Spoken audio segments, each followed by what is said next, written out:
that is crucial to understand. They didn't need to be Freemasons themselves. It is one reason why I make such a big deal about the court of public opinion in my political work. It doesn't take much for the tipping point to happen in a society.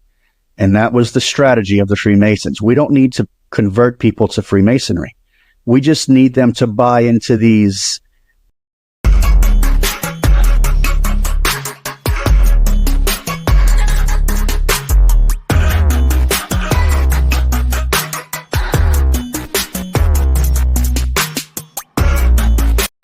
I've been studying several things in conjunction, and there are so many dots coalescing. It is difficult for a person who struggles with whatever I struggle with mentally sometimes to actually make a decision on what to write or produce. And so sometimes I end up just continuing the research where it's comfortable and not producing anything at all. Today I do take that step forward to produce, although I know that there is no way I can say everything I need to say in conjunction with it. It is why, really and truly, it is the building of my entire catalog of work that paints the best picture. And I know that there is no way anyone is going to review, read, and watch so many years' worth of product. So today, I tiptoe into yet another sliver of the massive fruit I am biting into in recent years, and in a more narrow way, content-wise, in recent months, since the end of Lent in the spring. And I simply hope my listeners give me grace with anything I may have left out because of the practical impossibility of saying it all. I will be reading from a book titled False Friends of Fatima by Christopher A. Ferrara today, and conversing with you off the cuff concerning how its 2012 contents connect to the here and now. Chapter 2. The battle lines are drawn. Within 30 years of the dramatic prophecy of the future Pius XII, inspired by the Blessed Virgin's messages to little Lucy of Fatima concerning the dangers which menace the Church, the innovators he saw all around him were unleashed to do their work of destruction. But how exactly did the party of the innovators whose triumph Pius XII foresaw achieve their triumph? Did they suddenly appear out of nowhere and overrun the Church? Or was Pius XII aware of realities indicating, even on a human level, a growing danger that would explain the persistence of Mary about dangers to the Church? The question cannot be answered without reference, first of all, to the influence of that worldwide society known as Freemasonry. It's important for me to note right now, before I move on, that Pius XII was the Pope before and as World War II was beginning. Subtitle: The Role of Freemasonry.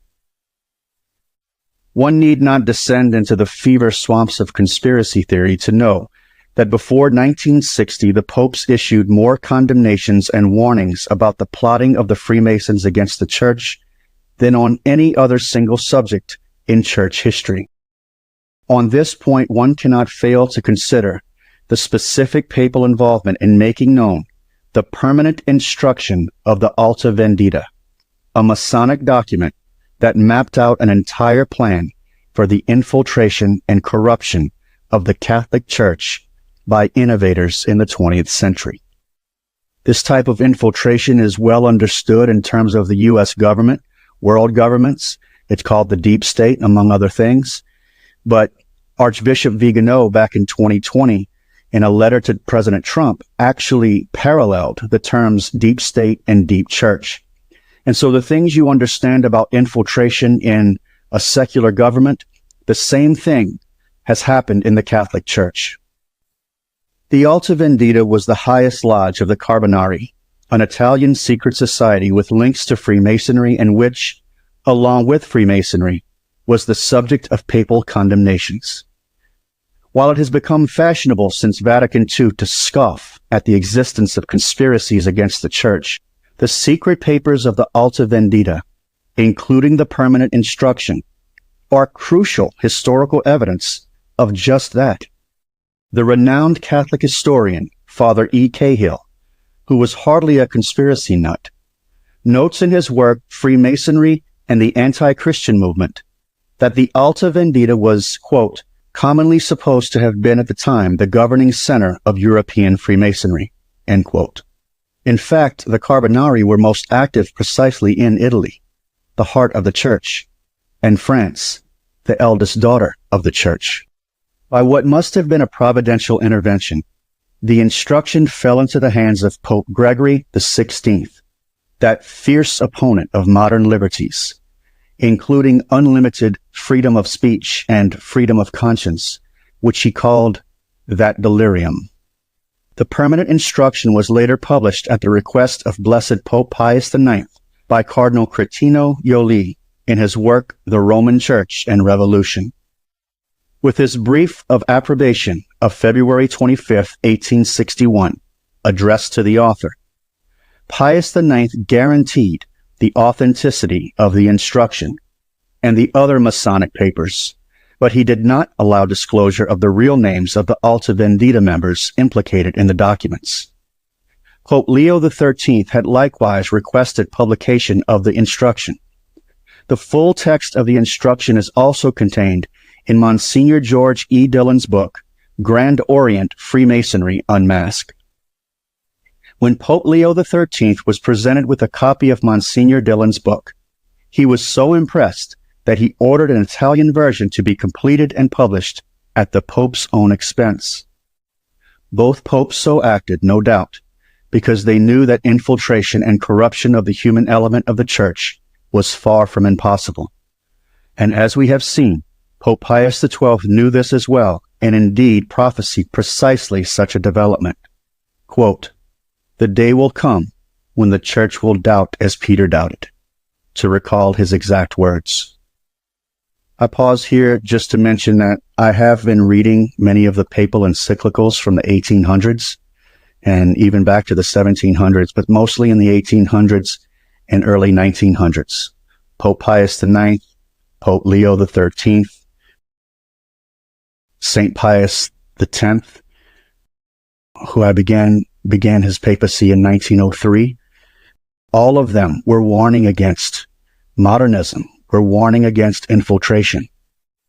And so I can attest to how passionate these popes were in combating secularism, liberalism, Freemasonry. In his book Athanasius and the Church of Our Time, 1974, Bishop Rudolf Graber, another objective and quite unimpeachable authority writing after the Second Vatican Council, quoted a prominent Freemason who declared that the goal of Freemasonry is no longer the destruction of the Church, but to make use of it by infiltrating it. And that was a quote from a Freemason. Freemasonry was to put their own man on the chair of St. Peter. Freemasonry believed it had accomplished its goal when Angelo Roncalli emerged from the October 1958 conclave claiming to be Pope John XXIII. We will now briefly cover some of the information that indicates that Angelo Roncalli John XXIII was a Freemason and was praised by top-ranking Freemasons throughout the whole world. The Grand Master of the Grand Orient Lodge of Italy stated in an interview with 30 Days magazine that, quote, "As for that, it seems that John XXIII was initiated into a Masonic lodge in Paris and participated in the work of the Istanbul workshops." Mary Ball Martinez was an accredited member of the Vatican Press Group. She wrote that French Republican guards observed from their posts the then nuncio Angelo Roncalli in civilian clothes, leaving his residence to attend Thursday evening meetings of the Grand Orient Masonic Lodge of France. The high-ranking Freemason Carl Jacob Burckhardt wrote, quote, "I know Cardinal Roncalli very well. He was a deist and a rationalist, whose strength did not lie in the ability to believe in miracles and to venerate the sacred.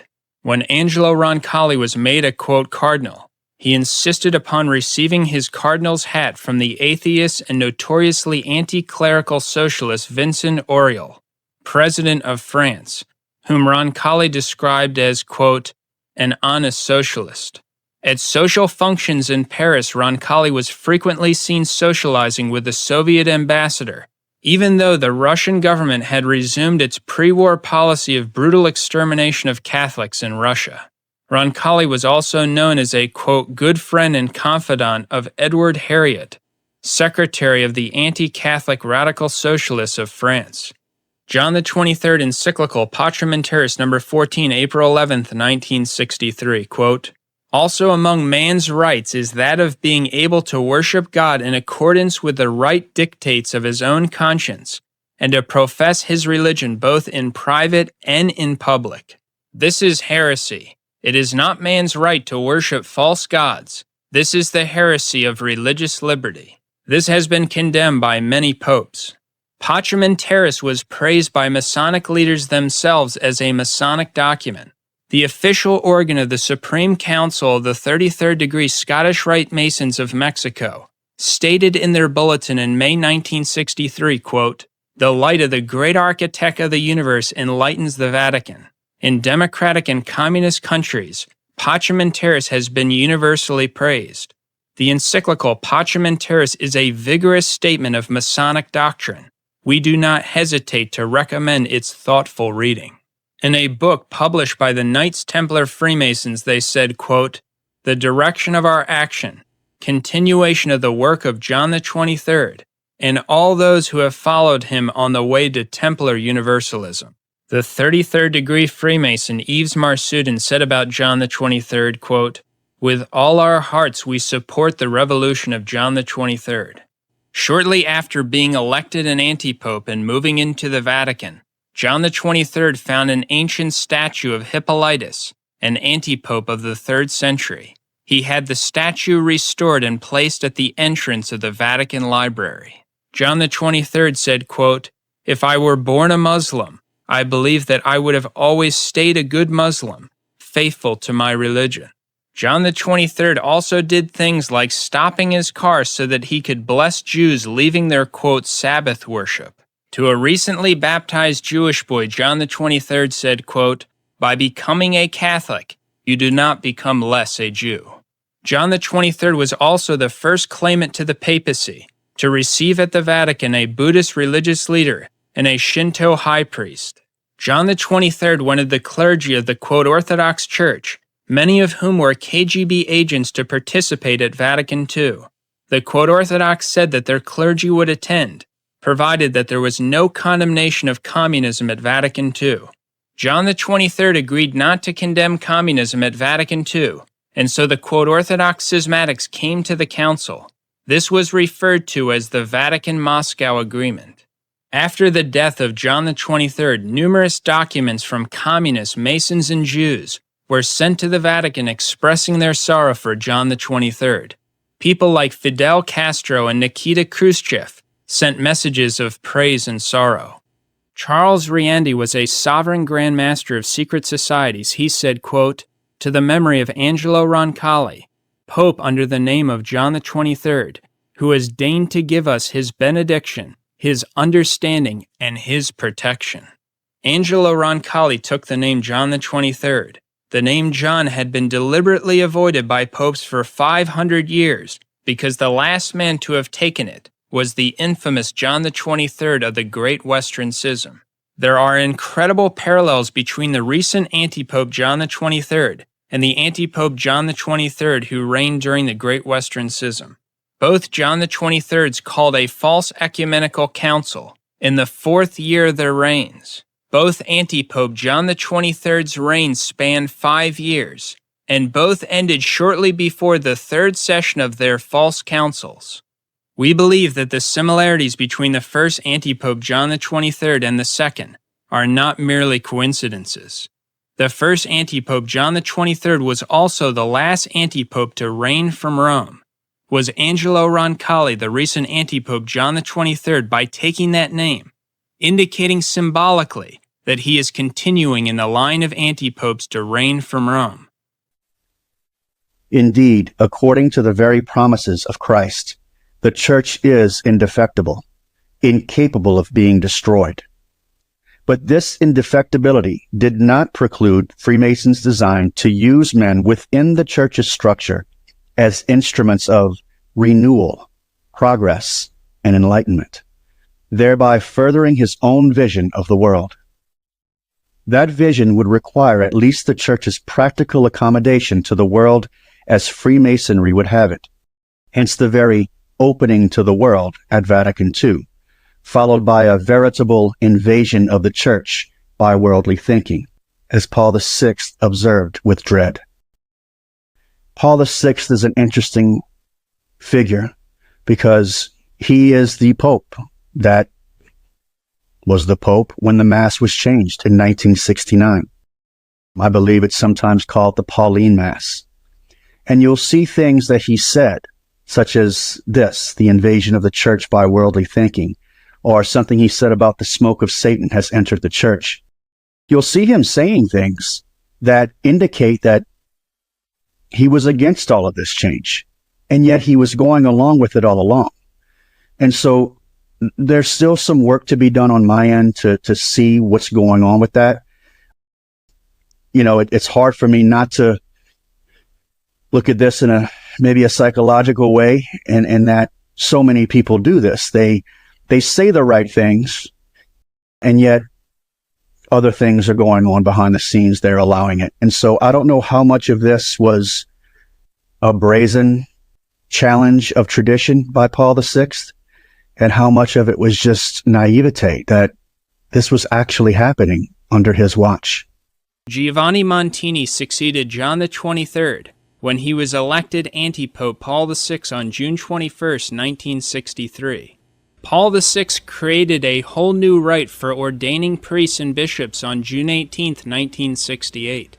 Paul VI completely destroyed the rite of ordination. He deleted specific prayers and ceremonies that were part of the traditional rite of ordination. In fact, the prayers that Paul VI deleted were almost identical to the ones that the Anglican Church deleted after they broke away from the Catholic Church. Pope Leo XIII, in his bull Apostolicae Curiae of September 13, 1896, declared that the Anglican Church's rite of ordination is invalid. Therefore, the new rite of ordination of Paul VI should also be considered invalid. The Anglican Church also abolished the subdiaconate and minor orders of the priesthood and replaced them with a ministry in 3 degrees, bishops, priests, and deacons. And Paul VI did the exact same thing. On April 3, 1969, Paul VI, with the help of 6 Protestant ministers, created a new Mass, which was the predicted end-of-the-world attempt by the devil to cause the sacrifice of the Mass to cease on planet Earth. It was the devil's attempt to destroy forever the traditional Catholic Roman rite of the Mass. Paul VI's new Mass changed the Mass from Latin to English. It turned the priests around to face the people, and communion was given in the hand, and Mass was celebrated on a table instead of on an altar. These same things were also seen in the Anglican liturgy when they broke away from the Catholic Church in the 1500s. 83% of the prayers from the traditional Mass were deleted and not brought into the new Mass. We have also seen the tabernacle moved to the side or to a separate room outside the church, the altar rail removed. Traditional statues and the Stations of the Cross have been removed, and the new churches that are built look like they are designed by demons from the pit of hell.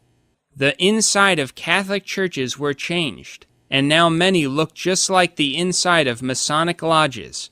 In the middle of the church where the tabernacle used to be present, a presider chair is now present, and man now sits in that chair. It is man in the place of God.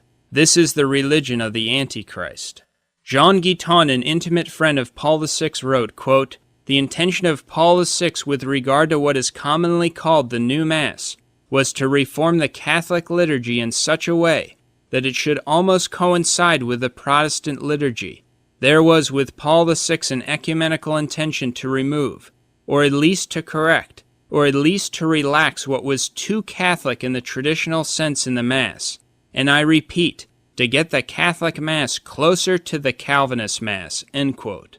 Our Lord said in the last days in Matthew 24:15 that, quote, "When therefore you shall see the abomination of desolation, which was spoken of by Daniel the prophet standing in the holy place, he that readeth let him understand." The term abomination of desolation also appears in 1st and 2nd Maccabees in the Old Testament. We believe that Jesus is telling us to look for something similar to the abomination of desolation that appeared in 1st and 2nd Maccabees. In the Maccabees, the abomination of desolation was an object, a second altar erected upon and over against the altar of God in the Jewish temple as an integral part of a false and idolatrous form of worship introduced in substitution of the true sacrifice at a general time of apostasy of Jews from their received faith. It was also the only time in Jewish liturgical history that women were all over the altar.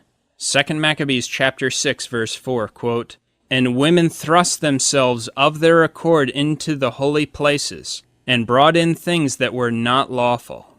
Many people don't know that everything past the altar rail is actually considered part of the altar. The altar is not just the rectangular stone slab where the tabernacle rests. So when Paul VI introduced the new Mass, he was replicating what happened with the abomination of desolation in the Old Testament. A second tabular altar was placed upon and over against the true altar of God. We believe that the new Mass is the abomination of desolation predicted to happen at the end of the world. Also, Jesus, the Lamb of God, was slain on a Passover. Therefore, the Mass would also be slain on a Passover. Paul VI attempted to kill the Mass by establishing the new Mass on Passover, April 3, 1969. Caiaphas was the one who ordered Christ to be put to death by crucifixion. As the Jewish high priest, he wore the rationale of judgment of a Jewish high priest, also known as the breastplate of the ephod. Paul VI also wore this vestment on numerous occasions. Not only is this the breastplate of a Jewish high priest, but according to the Encyclopedia of Freemasonry by Mackey, the ephod is also, quote, worn in the Masonic American chapters of the Royal Arch by the high priest as an official part of his official ornaments. Paul VI wanted to put Christ to death in the Mass by removing it and replacing it with a counterfeit, and wanted to kill his Catholic Church by attempting to change the Church completely. Here is Paul VI giving a textbook Masonic handshake to an Orthodox schismatic bishop. Here is Paul VI's signature, and when you turn it upside down, you get 3 clear 6s. This is the way that Paul VI's signature always appeared. God allows things like this to come out to show the people that these men were infiltrators and enemies of the Catholic Church. Daniel also predicts that the true sacrifice will cease at the same time the abomination of desolation is set up. Paul VI also fulfilled this prophecy of Daniel by causing the true sacrifice of the Mass to cease throughout the world. Paul VI replaced the traditional Mass with a new Mass. Paul VI's new Mass has removed certain words that the Council of Florence and Pope St. Pius V declared to be necessary for a valid consecration. Going back to Paul VI, Paul VI uttered numerous heresies which are covered in our video, The Amazing Heresies of Paul VI. Paul VI abolished the oath against modernism, the index of forbidden books, and removed the solemn exorcisms from the baptismal rite. Paul VI granted more than 32,000 requests from priests who asked to be released from their vows and returned to the lay status, the greatest exodus from the priesthood since the Protestant Revolution. In 1964, Paul VI gave away the papal tiara, which was the sign of a true pope's authority.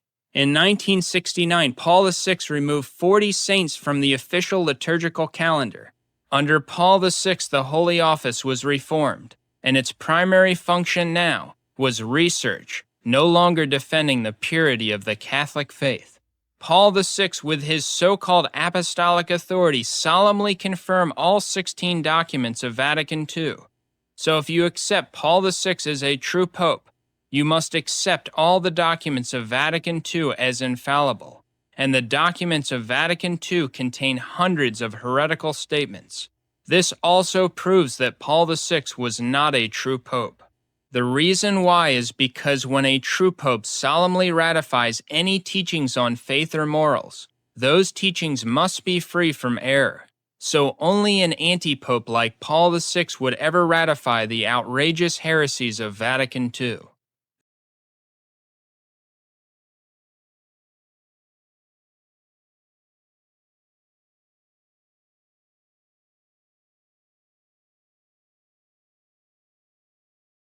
Continuing, Bishop Graber introduces the Masonic worldview with the concept of synarchy. What we are faced with here, he says, is the sum total of the secret forces of all the orders and schools which have joined together to set up an invisible world government. In the political sense, synarchy aims at the integration of all the financial and social forces which the world government under socialist leadership naturally, following the logic of their false principles, has to support and promote. Catholicism, like all religions, would consequently be absorbed into universal syncretism. Far from being suppressed, it would be integrated, a course which is already being steered in the principle of fellowship between clerics of various religions. That ends Bishop Graber's quote. The permanent instruction is essentially a strategy to enlist the human element of the church in achieving this synarchy, a strategy of amazing audacity and cunning. The document describes a process that will take many decades to complete. Those who drew up the document knew that they would not live to see its fulfillment. They were inaugurating a work that would be carried on by succeeding generations of the initiated. As the instruction declares, in our ranks the soldier dies, and the struggle goes on. This harkens to the idea of the art of war. And I believe this is one reason why Americans cannot conceive this. We live in such a in my classroom, we used to use the term microwave versus oven. We live in a society that can get anything at the drop of a hat. We can microwave our food. We can take a pill when we're hurting. We don't foster, we don't preach, we don't value long suffering in our society. And so in our minds, we can't conceive of a group of people enacting this strategy decades, centuries ago, knowing they wouldn't achieve or realize the fruits of it, experience the fruits of it. We can't fathom that because we want to experience the fruits of our work. That's one of the things, that's one of the values that America pushes is hard work. And hard work is good, there's no question. But what it can do is, if we're expecting something from that hard work all the time, we won't understand a situation where there's been a very cunning, very audacious strategy to infiltrate the Catholic Church. And look, this goes beyond the mid-20th century. This goes back centuries. We can't comprehend that. That is a very real danger in our thinking, in our understanding. And it is one reason why Catholics are split today. Continuing. The strategy laid out in the instruction is simply the dissemination of Masonic liberal ideas not only throughout society, which was a given, but also within the Catholic Church. In other words, the invasion of the Church by worldly thinking that Pope Paul VI witnessed immediately after the council. The aim was that laity, seminarians, clerics, and prelates would absorb progressive principles and be made ready to accommodate themselves to the modern world. In time, a new mentality among Catholic clerics would be sufficiently widespread that priests would be ordained, bishops consecrated, and cardinals created whose thinking was in step with the modern thought rooted in the principles of 1789, i.e., the principles of the French Revolution. Pluralism, the equality of all religions, separation of church and state, unbridled freedom of speech, and so forth. It must be stressed that the clerics involved in this attitudinal transformation need not themselves be Freemasons, and that is italicized. That is crucial to understand. They didn't need to be Freemasons themselves. Even if certain of those directing the transformative process, essentially a change of public opinion and practice within the commonwealth of the Church, would indeed be members of the craft. It is one reason why I make such a big deal about the court of public opinion in my political work. It doesn't take much for the tipping point to happen in a society. And that was the strategy of the Freemasons. We don't need to convert people to Freemasonry. We just need them to buy into these, I don't want to say false values, but values, nationalistic values that do not have Christ at their center. Continuing. Eventually, the instruction predicted, even a pope would be elected who would lead the church on the path of enlightenment and renewal without being himself a Freemason. Such a pope would be merely the product of the new intellectual climate in the church. Again, when the court of public opinion shifts, the climate of a society shifts. And when the climate of a society shifts, in this case the church, people going through the schools, people going through the seminaries, they just grow up into that culture. They don't even know what they're doing, what they're promoting. They're not Freemasons. Continuing. The end result would be what the instruction calls a pope according to our needs, and a hierarchy won over to the ideas of liberal Catholicism, all the while believing themselves to be faithful Catholics. That's the point I was just making. They're not Freemasons. They don't intend to push Freemasonry. All the while believing themselves to be faithful Catholics, because it happens slowly. Infiltration happens slowly. Termites take over a house. The house doesn't fall right away. These liberalized Catholic leaders would no longer be opponents of the errors of liberalism condemned by pope after pope before Vatican II, but rather would seek to baptize them into the church in a great reconciliation with the modern world. Catholic clergy and laity would march together under the banner of enlightenment, all the while believing that they were marching under the banner of the apostolic keys. No doubt, with the permanent instruction in mind, Pope Leo XIII, writing in his landmark anti-Masonic encyclical, Humanum Genus, 1884, called upon Catholic leaders to tear away the mask from Freemasonry and to let it be seen as it really is. The publication of the documents of the Alta Vendita was an obvious step in tearing off the mask. Lest there be any claim that we have mischaracterized the permanent instruction, we now quote from it at considerable length. What follows is not the entire instruction, but the section which contains the elements we have just summarized. The reader should compare what follows with the predictions of the future Pope Pius XII in view of the message of Fatima, noted in the previous chapter, which of course was chapter 1 and I didn't read. What I'm about to read, again, I want to make this clear. This is not this book. What I'm about to read is from the permanent instruction of the Alta Vendita. It goes for about a page and a half, and I will certainly alert you to when it ends. But this is part of what I was talking about earlier, is posted on my website. Listen to it with a prayerful heart. This is chilling. The Pope, whoever he is, will never come to the secret societies. It is up to the secret societies to take the first step toward the church, with the aim of conquering both of them. The task that we are going to undertake is not the work of a day or a month or of a year. It may last several years, perhaps a century.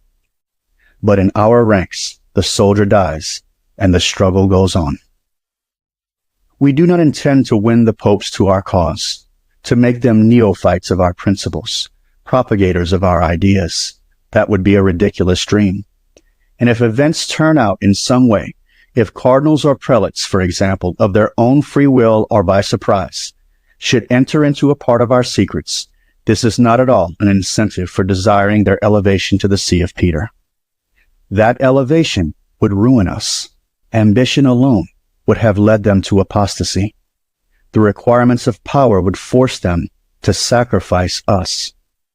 What we must ask for, what we should look for and wait for, as the Jews wait for the Messiah, is a pope according to our needs.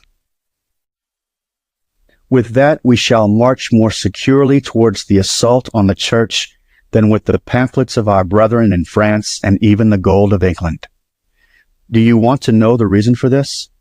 It is that with this in order to shatter the high rock on which God has built his church. We no longer need Hannibalian vinegar, or need gunpowder, or even need our arms. We have the little finger of the successor of Peter engaged in the ploy, and this little finger is as good for this crusade as all the Urban IIs and all the St. Bernards in Christendom. We have no doubt that we will arrive at this supreme end of our efforts. But when? But how? The unknown is not yet revealed. Nevertheless, as nothing should turn us aside from the plan drawn up, and on the contrary, everything should tend to this, as if as early as tomorrow success were going to crown the work that is barely sketched, we wish, in this instruction, which will remain secret for the mere initiates, to give the officials in charge of the Supreme Venti some advice that they should install in all the brethren in the form of instruction or of a memorandum. Now then, to assure ourselves a pope of the required dimensions, it is a question first of shaping him, for this pope a generation worthy of the reign we are dreaming of. Leave old people and those of a mature age aside. Go to the youth, and if it is possible, even to the children. You will contrive for yourselves at little cost a reputation as good Catholics and pure patriots. This reputation will put access to our doctrines into the midst of the young clergy, as well as deeply into the monasteries. In a few years, by the force of things, this young clergy will have overrun all the functions. They will form the sovereign's council. They will be called to choose a pontiff who should reign. And this pontiff, like most of his contemporaries, will be necessarily more or less imbued with the Italian and humanitarian principles that we are going to begin to put into circulation. It is a small grain of black mustard that we are entrusting to the ground, but the sunshine of justice will develop it up to the highest power, and you will see one day what a rich harvest this small seed will produce. In the path that we are laying out for our brethren, there are found great obstacles to conquer, difficulties of more than one kind to master. They will triumph over them by experience and by clear-sightedness. But the goal is so splendid that it is important to put all the sails to the wind in order to reach it. You want to revolutionize Italy? Look for the Pope whose portrait we have just drawn. You wish to establish the reign of the chosen ones on the throne of the prostitute of Babylon? Let the clergy march under your standard, always believing that they are marching under the banner of the apostolic keys. You intend to make the last vestige of tyrants and the oppressors disappear? Lay your snares like Simon Bar-Jonah. Lay them in the sacristies, the seminaries, and the monasteries, rather than at the bottom of the sea. And if you do not hurry, we promise you a catch more miraculous than his. The fisher of fish became the fisher of men. You will bring friends around the apostolic chair. You will have preached a revolution marching with the cross and the banner, a revolution that will need to be only a little bit urged on to set fire to the four corners of the world. That ends the passage. Infiltration. Slow rot. Slow destruction. Unable to be seen. It is an aspect of the art of war that so many in our fast-paced society simply cannot comprehend. And it's why they don't believe it. It's why they call things conspiracy theory, even though previous popes had this document in hand and warned about it. The next subtitle reads, The Rise of Liberal Catholicism. As just shown, the goal of Freemasonry was not to destroy the Church, which the Masons knew was impossible, but to neutralize and instrumentalize her, that is, to make her human element an instrument for the advance of Freemasonic goals. Here, nothing more would be required than to convert traditional Catholics into liberal Catholics. A liberalized hierarchy would readily lend itself to the work of establishing the Masonic ideal of a New World Order, Novus Ordo Seclorum, a pan-religious brotherhood in which the Church abandons her claim to be the sole ark of salvation and ceases her opposition to the forces of the world. I've talked once or twice about the Noahide laws. The Noahide laws are something Catholics need to see and look at. Because while they sound good, and while they appear to be something that might bring peace to the world, it's fool's gold. Christ isn't king there. That's the trick. Because the step after that is to cut off our heads if we're Catholic. Remember, these people work slowly. They work in steps. Now, whether or not this process of the liberalization of the Catholic can be attributed to the plans of the Alta Vendita, there is no question that, just as its instruction predicted, the process has occurred. It began in the 19th century, by which time society had become increasingly permeated with the Masonic liberal principles of the French Revolution. Even in the mid-1800s, this program was already causing great damage to the faith in the Catholic commonwealths of Europe. The notions of pluralism, religious indifferentism, a democracy founded on the idea that all authority comes from the people rather than God, false notions of liberty, separation of church and state, and other novelties were gripping the minds of post-Enlightenment Europe, infecting statesmen and churchmen alike. This was not some inevitable historical development, but rather a grave threat to the church, and the popes of the time acted accordingly. We did not learn the full truth of the French Revolution. That's one aspect of this.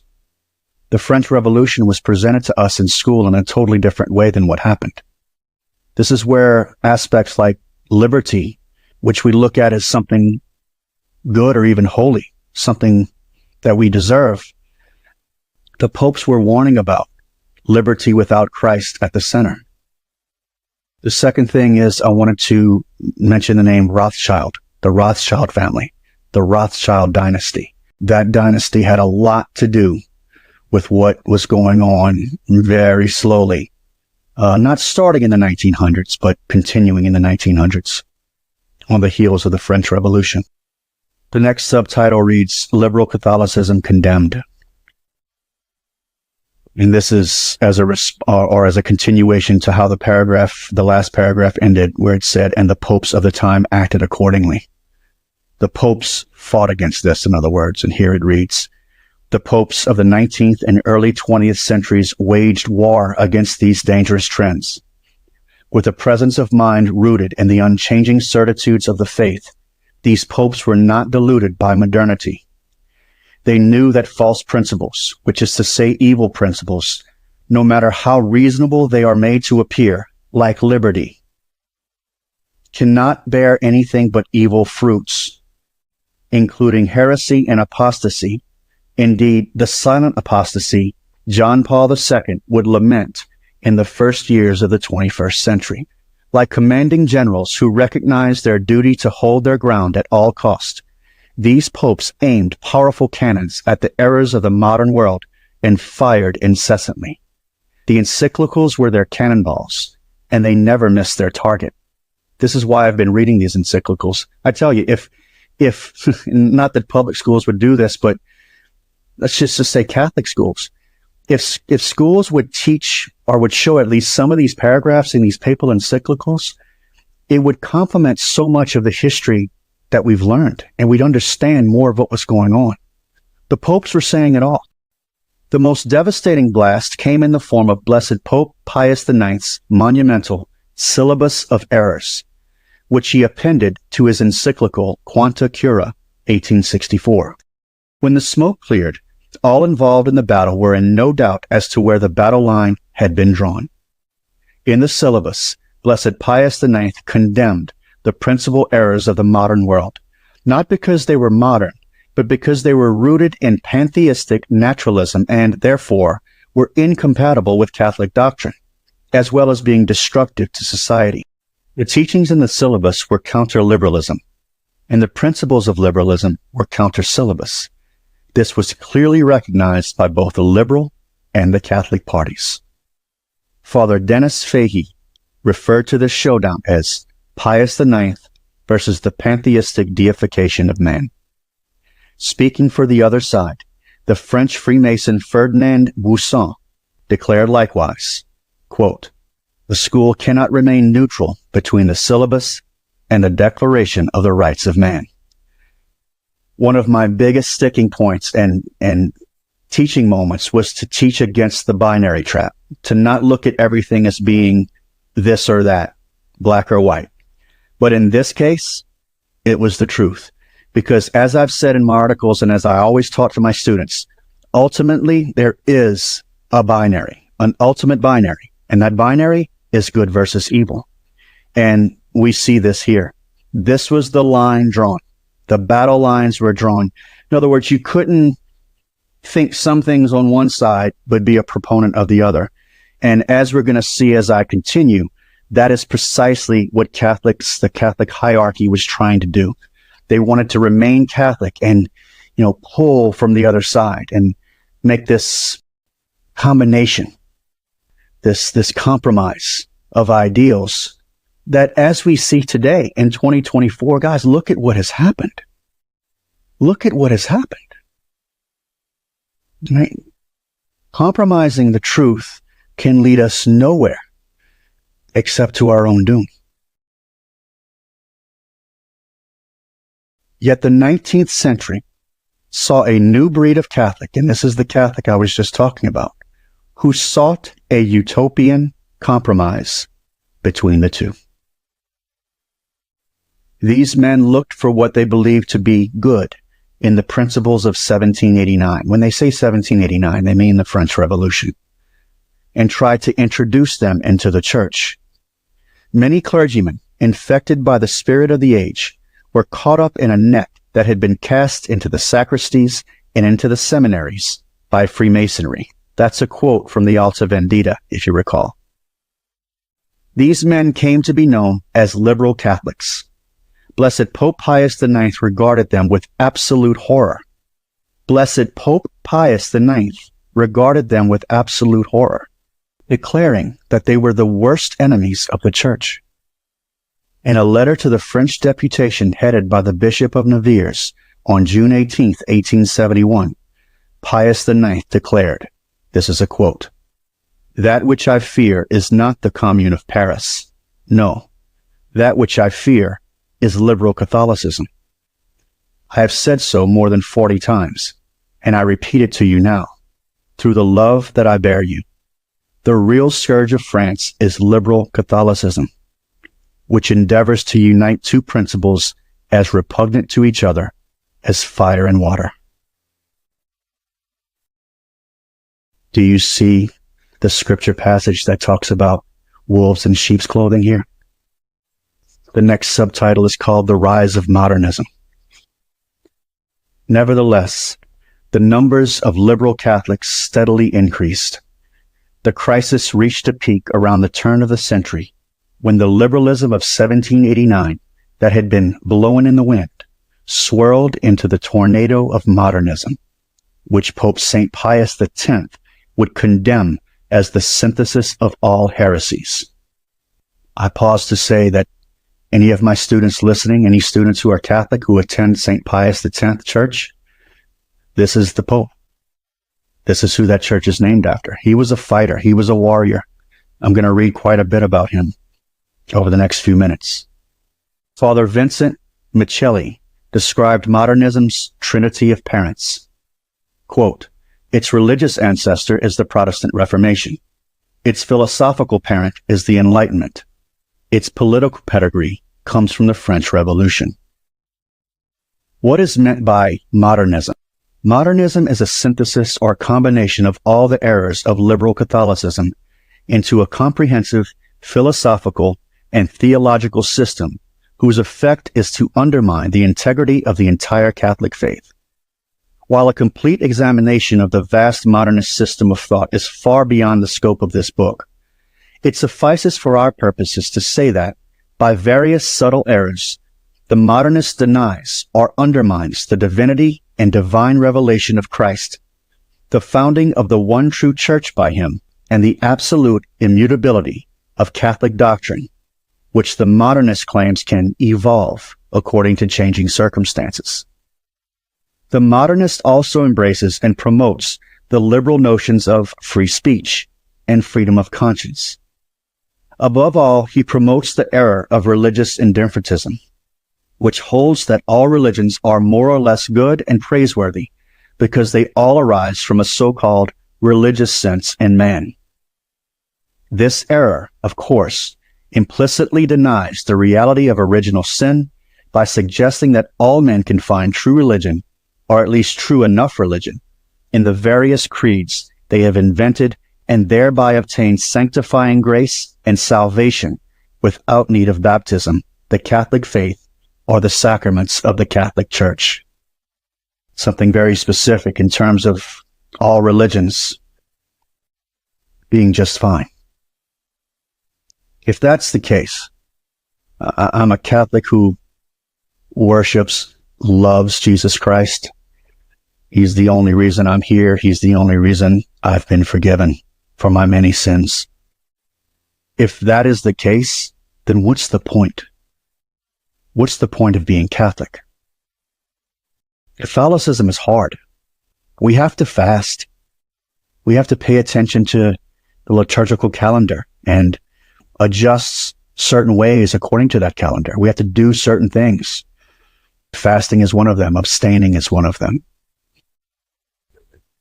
Catholicism is hard. And it's Catholicism's difficulty that has saved my life.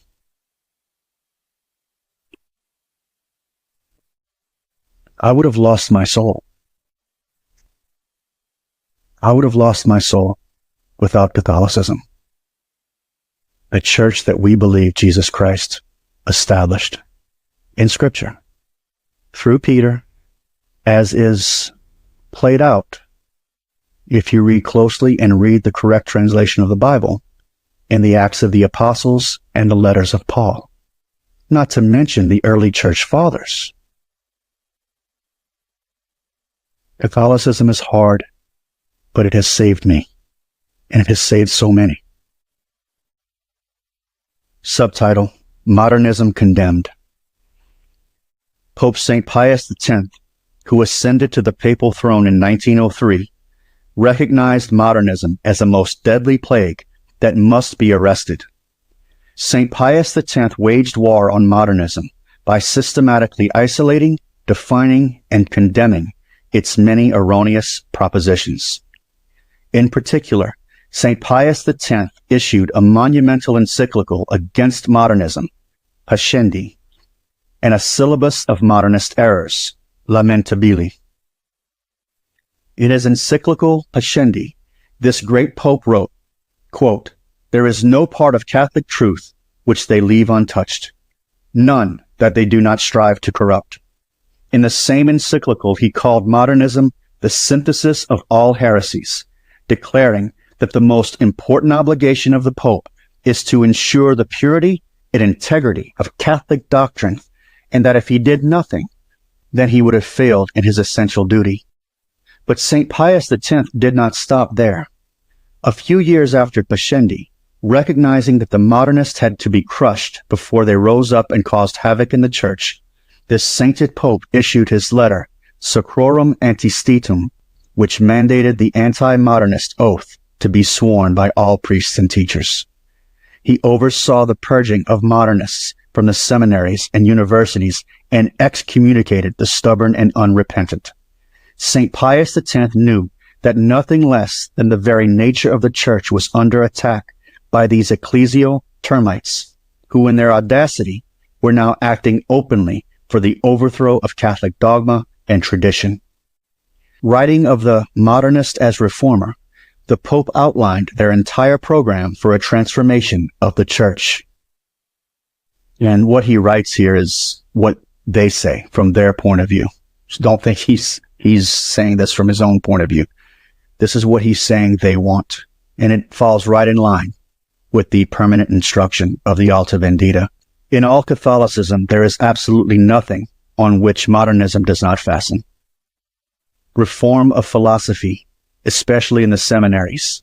The scholastic philosophy is to be relegated to the history of philosophy among obsolete systems, and the young men are to be taught modern philosophy, which alone is true and suited to the times in which we live. Reform of theology. Rational theology is to have modern philosophy for its foundation, and positive theology is to be founded on the history of dogma. As for history, it must be for the future written and taught only according to their modern methods and principles. Dogmas and their evolution are to be harmonized with science and history. Regarding worship, the number of external devotions is to be reduced, or at least steps must be taken to prevent their further increase. Ecclesiastical government requires to be reformed in all its branches, but especially in its disciplinary and dogmatic parts. The Roman congregations, and especially the Index and the Holy Office, are to be reformed. The ecclesiastical authority must change its line of conduct in the social and political world. While keeping outside political and social organization, it must adapt itself to those which exist in order to penetrate them with its spirit. That ends the St. Pius X quote. St. Pius X effectively halted the spread of modernism in his day. How impressive is that? St. Pius X effectively halted the spread of modernism in his day. It is reported, however, that when he was congratulated for eradicating this grave error, he immediately replied that despite all his efforts, he had not succeeded in killing the beast, but had only driven it underground. He warned that if church leaders were not vigilant, it would return in the future with a vengeance. And St. Pius X's prediction has indeed come true, like that of Pius XII, only 30 years before the Vatican II Council began. As a person who has lived a sinful life, who is now trying to make up for that sinful life and do the little he can in terms of teaching about the old ways and the new ways, I ask you to consider the things I've said today. Consider the things I've said all along if you're following, and go to God. Pray to God that he leads you to the truth. Even as I research, even as I continue to work on all of this, I continue to ask him that. I don't know everything. I'm not the best teacher out there, but certainly these are things we need to look at because the proof is all around us. The proof of the devil is all around us. My hope for you today is that God continue to bless you, that God continue to lead you, that God continue to love you in a way that will soften your heart and embolden your mind and your courage in this fight for Christ in today's society.